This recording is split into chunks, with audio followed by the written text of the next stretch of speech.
ও ঠাকুমা, তারপর তারপর তারপর কি হলো? তারপর একদিন রাতে এই গাঁয়ের জমিদার দেখলেন এক অদ্ভুত স্বপ্ন। তিনি দেখলেন ভূতের রাজা এসে তাকে বলছে এই গাঁয়ের পাশে যে জমিটা আছে সেটা ভূতেদের দিয়ে দিতে। ভূতেদের দিয়ে দিতে? বলো কি, জমি নিয়ে ভূতেরা কি করবে? এই কথাটাই জমিদার ভূত রাজার কাছে শুধালো। ভূত রাজা বলল এখানে তার ভূত সৈন্যদের জন্য একটা বেল অশ্বত্থ গাছের বাগান করবে।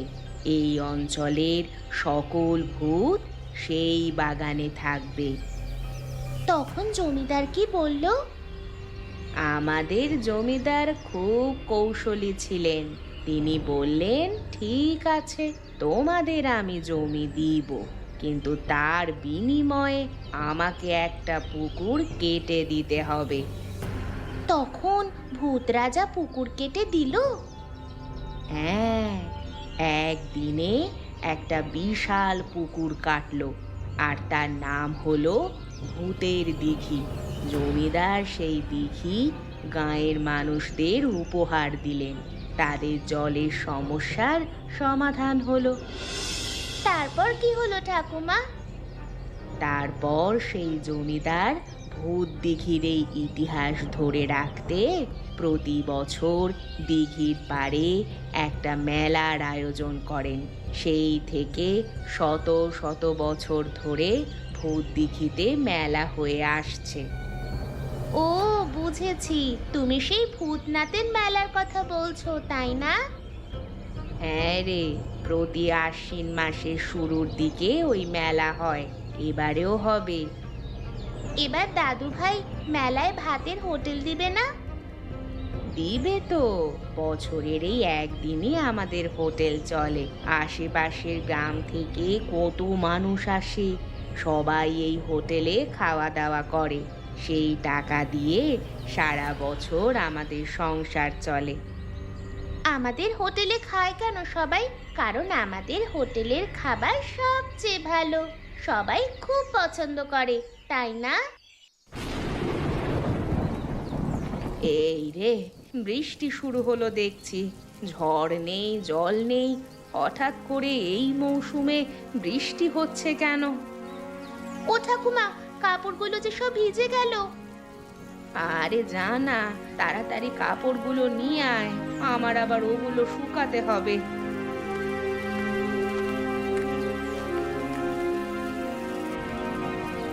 ও গিন্নি, একটা গামছা দাও তো, বৃষ্টিতে একেবারে নিয়ে গেছি গো। সে কি গো, এতক্ষণে তোমার আসার সময় হলো? আর বলো না, মহাজনের সাথে কথা বলে আসলাম, সামনে তো ভূতনাথের মেলা, এবার হোটেল দিতে হবে। তা উনি কি বললেন? সেজন্য তো বাকিতে জিনিসপত্র আনতে হবে, তিনি কি দিবেন? সে দেবে, কিন্তু মুশকিল হয়ে গেল অন্য জায়গায়। কেন গো, কি হলো? শুনলাম বিমল এবছর খাবারের হোটেল দিচ্ছে। সে কি কথা? ও কেন হঠাৎ হোটেল দিবে? প্রতি বছর তো মেলায় আমরা খাবারের হোটেল দেই। ওর দিতে ইচ্ছে করছে, আমরা তো আর না করতে পারবো না, কিন্তু আমি ভয় পাচ্ছি অন্য জায়গায়। ও গাঁয়ের মোড়লের সাথে পরামর্শ করছে শুনলাম। আরে মোড়লটা তো আমাকে দেখতে পারে না। এখন দুজনে মিলে যে কোনো একটা অঘটন ঘটাবে যাতে আমরা হোটেলটা দিতে না পারি। এখন কি করবে গো? একদিনের এই হোটেল দিয়েই তো আমাদের সারা বছরের সংসার খরচ চলে। ওটা এবছর না থাকলে কি করে সংসারটা চালাবো? ও নিয়ে তুমি ভেবো না গিন্নি, হোটেল আমি দেবো, একদিনেরই ব্যাপারই তো, কোনোভাবে সামলে নেব।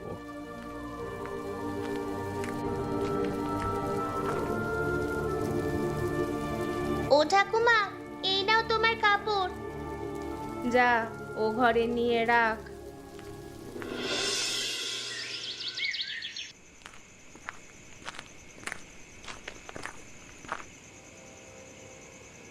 কি করব মোড়ল মশাই, আপনি একটা উপায় বলে দেন তো। আমি তো উপায় বলে দিয়েইছি, তুমি এবারের মেলায় খাবারের হোটেল নিয়ে বসবে। কিন্তু ওপারের ওই গোপাল কাকুকে কি বলবো, প্রতি বছর যে উনি হোটেল খোলেন। ওই গোপালকে নয় ছয় বুঝিয়ে দিলেই হবে, ও নিয়ে তুমি ভেবো না। তুমি শুধু লাভের অর্ধেক টাকাটা আমার বাড়িতে পাঠিয়ে দিও। তা না হয় দেব, কিন্তু গোপাল কাকু দম্বার পাত্র নয়। শুনেছি ইতিমধ্যে তিনি হাট বাজার শুরু করে দিয়েছেন। তাকে থামাবার উপায় আমার কাছে আছে। কি উপায় মোড়ল মশাই, বলুন শুনি আমি। তোমার এত শুনতে হবে কেন? তুমি ব্যবসায়ী মানুষ, মন দিয়ে ব্যবসা করো। আমি হলাম এলাকার নেতা, আমি আমার মতো গুন্ডামি করব। বেশ, আমি তবে আজকে উঠি, আপনি বিষয়টা দেখবেন। হ্যাঁ, দাঁড়াও, আজকে আমার কন্যা নিজ হাতে পায়েস রান্না করেছে, 1 চামচ মুখে দিয়ে যাও। বিলক্ষণ, আজকে সকাল থেকেই মিষ্টি মুখ করবার খুব ইচ্ছে জাগছিল। আপনার এখানেই যে এসে হবে সেটা ভাবিনি। একেই বলে ভাগ্য, বুঝলে বিমল। আমার এখানে এসে কেউ খালি হাতে ফিরে যায় না, ভাগ্য তাকে 2 হাত ভরে দেয়। আরে তোমারও ব্যবসায় উন্নতি হবে। সব আপনার দয়া মোড়ল মশাই, আপনি আছেন বলে টিকে আছি। থাকবে থাকবে, আমি যতদিন আছি তোমরাও সুখে থাকবে। নাও নাও, এবার পায়েস খাও। কই রে জবা, পায়েসটা দিয়ে যা তো। ও দিদি, আমার পুতুলটা একেবারে নষ্ট হয়ে গেছে, দেখতে কেমন কালো দেখাচ্ছে দেখো। এতে মন খারাপ করার কি আছে মিনু? এবারের মেলা থেকে আরেকটা পুতুল নিলেই হবে। হ্যাঁ শুনেছি, এবার ভূতনাথের মেলায় অনেক বড় বড় দোকান আসবে, কিন্তু আমার এই পুতুলটাকে পাল্টাবো না, আমাকে ছাড়াও থাকতেই পারবে না। বেশ, তাহলে আমি একে রং মাখিয়ে সুন্দর করে দিব। হ্যাঁ রে বাবলু, মেলা হলে তো অনেক সুন্দর সুন্দর জিনিস উঠবে, তাই না রে? হ্যাঁ রে, ঘুড়ি, মোটর গাড়ি, আরো কত কি থাকবে। আমি তাহলে একটা ঘুড়ি কিনবো, অনেক দিন ধরে ঘুড়ি ওড়ানোর শখ আমার। সে দেবক্ষণ, কিন্তু এবারের মেলায় কি আমি এত সময় পাবো? কেন রে, কি হয়েছে? ও, তোদের তো বলা হয়নি, বাবা এবারের মেলায় খাবারের দোকান দিচ্ছে, আমাকে সারাদিন ওখানেই থাকতে হবে। কিন্তু খাবারের দোকান তো আমার দাদু ভাই দেয়, তোমার বাবা দিবে কেন তা? একজন দিলে কি আরেকজন দিতে পারবে না, এমন কোনো কথা আছে? তা নেই, কিন্তু বিমল কাকু এবার জোরে সোরে মাঠে নেমেছে। কাল রাতে বাবার সাথে পরিকল্পনা করতে এসেছিল, আমি আড়াল থেকে সব শুনেছি। কি শুনেছো দিদি? বলল গোপাল দাদুকে যেভাবেই হোক এবার ব্যবসা থেকে নামাতে হবে। তিনি হোটেল দিলে অন্য দোকানে কোনো ক্রেতা যাবে না, তাই ওরা তাকে ধরাশায়ী করবে, যাতে তার ব্যবসার কোনো প্রতিদ্বন্দ্বী না থাকে। তোর বাপটা বজ্জাতের হাড্ডি, কি থেকে যে কি করে বসে কে জানে। হ্যাঁ রে, ওরা বলা বলি করছিল প্রয়োজনে গোপাল দাদুর কোমর ভেঙে দিবে, আমি নিজের কানে শুনেছি। তাহলে তো গোপাল দাদুর অনেক বিপদ, কখন যে অঘটন ঘটবে কে জানে। তাহলে তো দাদু ভাইকে এক্ষুনি সচেতন করতে হবে, না হলে সত্যিই হয়তো ওনার কোমর ভেঙে দিবে। হ্যাঁ রে, তাই চল। তোরা যা, আমি একটু বাড়ি থেকে আসছি।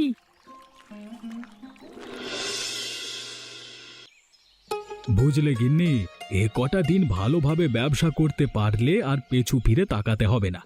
একদিনের লাভ দিয়ে সারা বছর চলতে পারবো। কিন্তু তুমি কি এত লাভ করতে পারবে?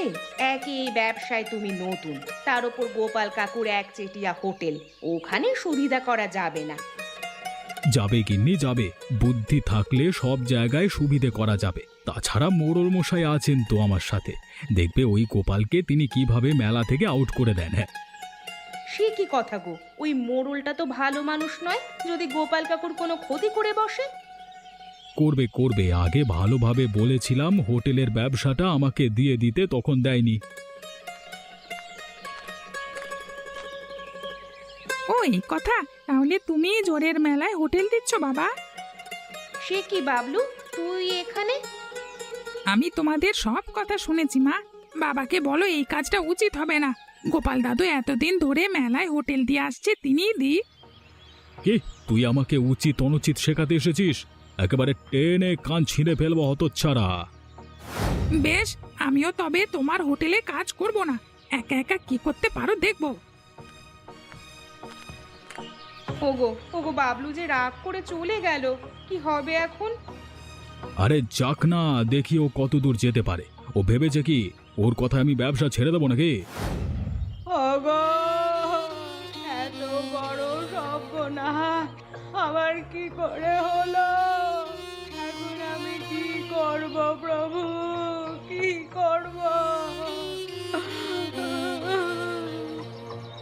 ওগো ঠাকুমা, দাদু ভাই কি হয়েছে? ঠাকুমা কি হয়েছে? কারো কান্নার শব্দ শুনতে পেলাম না, ও বাড়ির খুড়িমার গলার আওয়াজ না, কি হয়েছে ওদের? কাজ তবে হয়েছে গিন্নি, মোড়ল মশাই তার কথা রেখেছেন। যাই গিয়ে দেখে আসি বুড়োটার কি অবস্থা হলো। ওগো, এ কি অলক্ষণে কাণ্ড ঘটলো! এখন আমি কি করে এই সংসারটা চালাবো? কি আর বলবো গিন্নি, সবই বিধাতার ইচ্ছে। না হলে কি মেলার আগেই কোমরটা ভাঙতে হতো।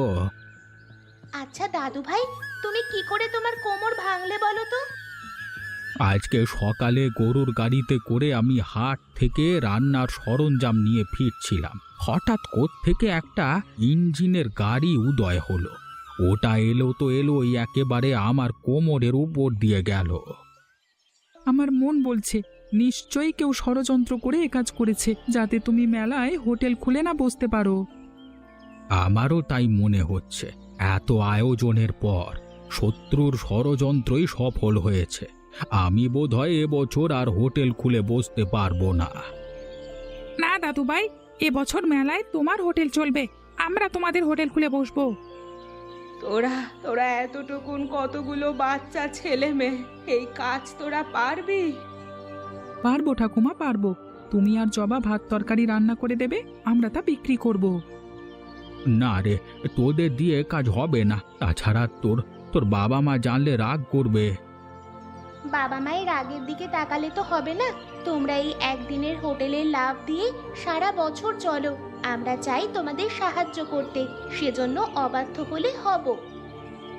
বেশ, তোরা যখন বলছিস করে দেখ, যদি কটা টাকা আসে তাহলে ওর চিকিৎসাটা করাতে পারবো। ওগো, কি বলো তুমি? বেশ বেশ গিন্নি, তাই হোক। এবার তাহলে হাট বাজার কোথায় আছে আমাদের দেখিয়ে দাও। আজকে থেকেই কাজ শুরু করতে হবে, কালকে বাদে পরশুদিন তো মেলা। ওই যে রান্নাঘরে সব ঘরে আছে, অমিনু, নিয়ে যা তো ওদের। এসো তোমরা।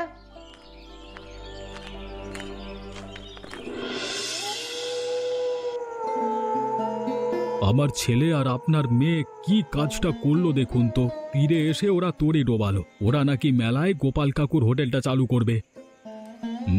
একেই বলে ঘরের শত্রু বিভীষণ। ওদের চোখে চোখে রাখতে হবে। চোখে চোখে রেখে কি লাভ? তার চেয়ে বলুন বলুন তো কানমলা দিয়ে সব কটাকে ঘর পাঠাই। না না বিমল, এ কাজ করা যাবে না।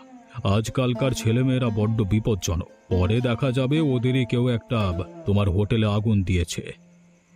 এভাবে তো ভেবেই দেখিনি। তাহলে কি করা যায় বলুন তো? আপাতত তুমি তোমার হোটেলের কাজ বন্ধ রাখো। মেলায় আর হোটেল দিতে হবে না। বলেন কি, আমি কত আশা করে সব কাজ শুরু করেছি। এই মুহূর্তে যদি তা বন্ধ করতে হয় তবে তো ক্ষতি হয়ে যাবে। ক্ষতি হবে না। ব্যবসায় যা লাভ আসে তার অর্ধেক তুমি পাবে, আর বাকিটা আমি নেব। হোটেল না চালালে টাকা আসবে কি করে? সেটা সময় হলে বুঝতে পারবে। এখন বাড়ি যাও, নিশ্চিন্ত মনে ঘুমাও। কালকে আমরা গোপালের হোটেলে ভাত খেতে যাব। আপনার কি মতি গতি কিচ্ছু বুঝি না। ঠিক আছে, আমি যাচ্ছি, কালকে মেলায় দেখা হবে।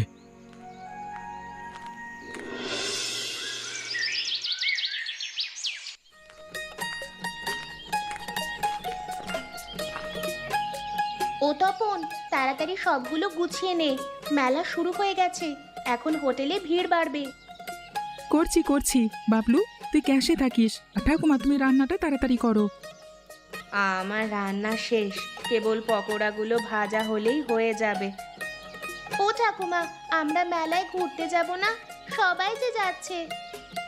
যাব যাব, আগে এখানের কাজ শেষ করি, তারপর মেলায় যাব। শেষের দিকে মেলায় কম দামে সব জিনিস পাওয়া যায়, তখন গেলেই হবে। এই কে আছিস? তাড়াতাড়ি খাবার দাবার দে, এখানে শহরে বাবুরা খেতে এসেছে। আমি দিচ্ছি। এই তপন, তুই থালাগুলো নিয়ে যা।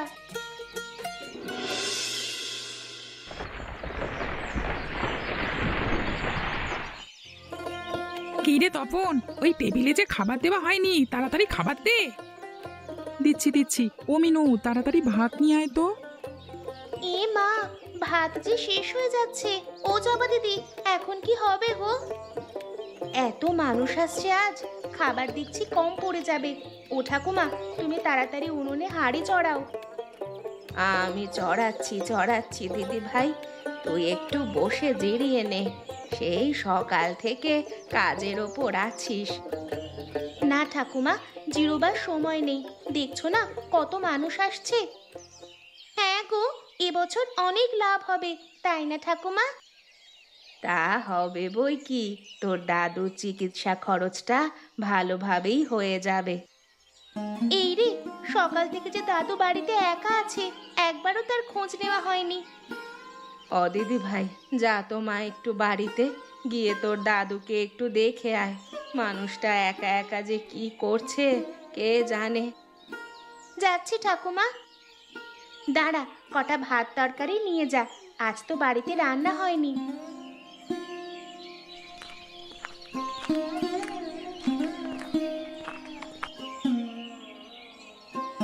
কোথায় গোপাল দাদা, কোথায়? শুনলাম তার হোটেল নাকি খুব জমজমাট চলছে। এই রে, মোড়ল মশাইটা চলে এসেছে। এখন না জানি কি আবার অনাসৃষ্টি কাণ্ড ঘটায়। বাবাও এসেছে সাথে দেখছি, নিশ্চয়ই আমাকে কান মলা দিয়ে নিয়ে যাবে। আমি বরং তার আগেই পালাই। দাঁড়া, তোদের কোথাও যেতে হবে না, আগে দেখি না ওরা কি বলে। ও তপন, তুই ওদের বসতে দে। হ্যাঁ হ্যাঁ, যাচ্ছি যাচ্ছি। আসুন মোড়ল মশাই আসুন, আজকে আমাদের হোটেলে ছাড় চলছে। ভাতের সাথে আলুর দম, চিংড়ি মালাইকারি সব পাবেন। তা তপন, দেখছি তুই এ দোকানে কাজ করছিস। শুধু কি তপনকে দেখছেন? আপনার মেয়েকে দেখছেন না? আমার ওই বাঁদরটা দেখছি ক্যাশে বসেছে। চুপ কর বিমল, এভাবে বলতে নেই। তা বাবা, যা তো তপন, আমাদের জন্য 2 থালা ভাত আর ইলিশ ভাজি নিয়ে আয়। ইলিশ ভাজি? ইলিশ ভাজি তো নেই, আমরা এটা রান্না করিনি। ইলিশ রান্না করিসনি? তাহলে কি রান্না করেছিস তোরা? এত বড় একটা মেলায় ইলিশ ভাজা নেই, এটা একটা হোটেল হলো? এছাড়া আরো অনেক খাবার আছে, আমরা তা দিতে পারবো। রুই মাছ, মুরগির মাংস, ডালের তরকারি, কই মাছ ভাজা, ওগুলো দেবো? না না, ওসব দিতে হবে না। মেলার প্রাণ হলো ইলিশ ভাজা। যদি এটাই না থাকে তাহলে কি ভূতনাথের মেলা হলো? ওরা ইলিশ না রান্না করে আমাদের মেলাকে কলুষিত করেছে। এই মোড়ল মশাই, আপনি এক্ষুনি এই দোকান বন্ধ করবার ঘোষণা করুন। তার করতে হবে না কাকু, আপনাদের পছন্দের ইলিশ মাছ আমাদের হোটেলে আছে। ইলিশ আছে? এই নাও তোমাদের ইলিশ ভাজা। এত কষ্ট করে আমাদের হোটেলে এসেছো, তোমাদের খালি মুখে কি বিদায় করতে পারি? কিরে তপন, এখানে ভাত দিয়ে যা। কিন্তু ও যে বললো নেই। মজা করেছে বাবা, আমাদের হোটেলে সব আছে, তোমরা যা খেতে চাও তাই পাবে। থাক, আর খেতে হবে না, এমনি পেট ভরে গেছে। চলো বিমল। যাক বাবা, বাঁচা গেল, এতক্ষণে আপদ বিদে হয়েছে। ওরা এসেছিল আমাদের হোটেল বন্ধ করতে, ইলিশ দেওয়ায় ঝোঁকের মুখে একেবারে চুন পড়েছে। কিন্তু হঠাৎ করে ও ইলিশ কোত্থেকে আনলো? এটা তো ঠাকুমা রান্না করেনি। হ্যাঁ রে জবা, এই ইলিশ হঠাৎ কিভাবে জোগাড় করলি? হঠাৎ করে জোগাড় করিনি গো ঠাকুমা, কাল রাতে বাবা যখন পরিকল্পনা করছিল কোনো বাহানা দিয়ে তোমাদের হোটেল বন্ধ করবে, আমি আড়াল থেকে শুনেছিলাম। তাই সকালে হাট থেকে ইলিশ এনে ভাজি করে বাক্সে ভরে রেখেছি, যাতে বাবা আসলেই দিতে পারি। যাক, তোর বুদ্ধিতে আজকে বেঁচে গেলাম, না হলে যে কি হতো আজকে। এখন এত সব চিন্তা করে কাজ নেই, সবাই নিজের কাজে মন দাও। আবার মানুষ আসতে শুরু করেছে। হ্যাঁ তপন, তাড়াতাড়ি টেবিলগুলো গুছিয়ে ফেল, আর তোমরা থালাগুলো পরিষ্কার করে ফেলো, আমি এদিকটা দেখছি। এখন কি হবে মোড়ল মশাই? আমাদের সব পরিকল্পনা যে ভেস্তে গেল। সব হয়েছে ওই বিচ্ছুগুলোর জন্য। ওদের উচিত শিক্ষা দিতে হবে। বিমল, এত উত্তেজিত হলে কি হবে? তুমি এক কাজ করো, আজকে রাতে আমার বাড়িতে এসো, শেষ টোপটা রাতে ফেলবো। কি করবেন রাতে? আজকে গোপালের বাড়িতে শীত কাটবো। আমি মানিক চোরকে সব বলে রেখেছি, ওকে নিয়েই রাতে আসবো। শোনো, এই কথাটা যেন কাকপক্ষী টের না পায়। রাত ঠিক 11টায় আমার বাড়ির পেছনে থাকবে, সেখানে থেকেই 3 জন রওনা দেব। ঠিক আছে, আমি সময় মতো চলে আসব। এখন বাড়ি যাও, আমি গিয়ে হাতের কাজগুলো শেষ করি। হ্যাঁ হ্যাঁ, রাতে অনেক কাজ, দিনে তবে একটু ঘুমিয়ে নিতে হবে। আর ছেলে বাড়ি গেলে কিছু বলো না, ওদের বিগড়ে দেখেছো তো, সব পরিকল্পনা ভেস্তে যাচ্ছে। না না, ও ছেলেকে আমি আর কিছু বলবো না।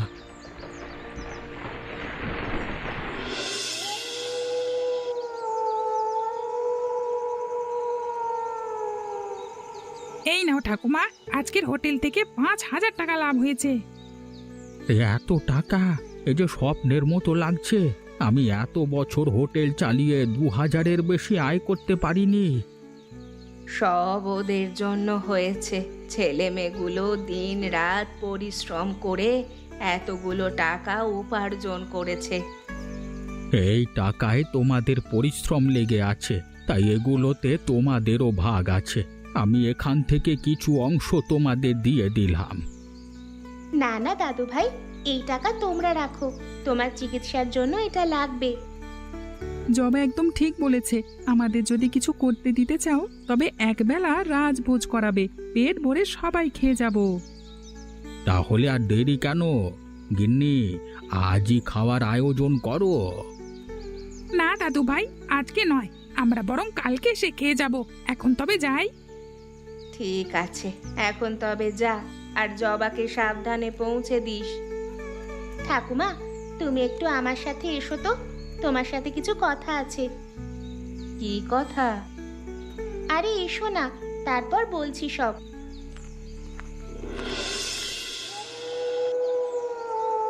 ছেলে মেয়েগুলো আজকে বড় উপকার করলো গিন্নি, কি বলো? হ্যাঁ গো, এভাবে কেউ কারো সাহায্য করে না। আজ প্রতিবেশী হয়েও ওদের কাছে নিজের সন্তানের মতো সাহায্য পেয়েছি। তা জবা তোমাকে ডেকে নিয়ে কি বলল? বলেছে আজ রাতে আমাদের বাড়িতে চুরি হতে পারে। টাকার কথা সব গায়ে চাউর হয়ে গেছে। তাছাড়া মোড়ল আর বিমল নাকি এরকম পরিকল্পনা করে রেখেছে, কোনোভাবে আমাদের সাথে না পারলে চুরি করবে। সে কি? এই সংবাদ শুনে তুমি নিশ্চিন্ত হয়ে শুয়ে আছো? চিন্তা করার কোনো কারণ নেই, টাকা আমি পাঠিয়ে দিয়েছি। সে কি? কোথায়? জবার হাত দিয়ে মোড়লের বাড়িতে। সেখানে আজ রাতে রেখে কাল ওরা ব্যাংকে নিয়ে যাবে। যাক বাবা, তাহলে নিশ্চিন্ত আছে। মোড়লের বাড়িতে অন্তত নিজে শীত কাটবে না। এখন তবে ঘুমাও। আর আপনাদের শুভরাত্রি। এমনই মজার মজার গল্প দেখতে আমাদের চ্যানেলকে সাবস্ক্রাইব করতে ভুলবেন না।